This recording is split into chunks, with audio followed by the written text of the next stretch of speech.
Okay naman po. Kuya Ernie, nakalimutan ko na paano mag-live. Ngayon na lang po ulit, as in, gusto ko nang ibalik yung whitey ko. Lakas ng ulan po. Andito po ako sa Singapore, malakas ang ulan.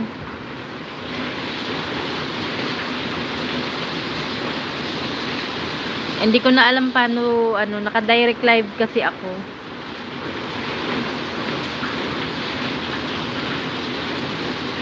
Hindi ko alam paano mag-reply dito. Opo, nandito ako ngayon sa Singapore na po eh. Sobrang lakas ng ulan ngayon.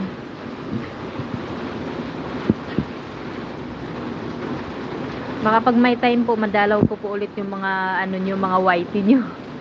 Kayo po, kumusta na po kayo, Sir Ernie?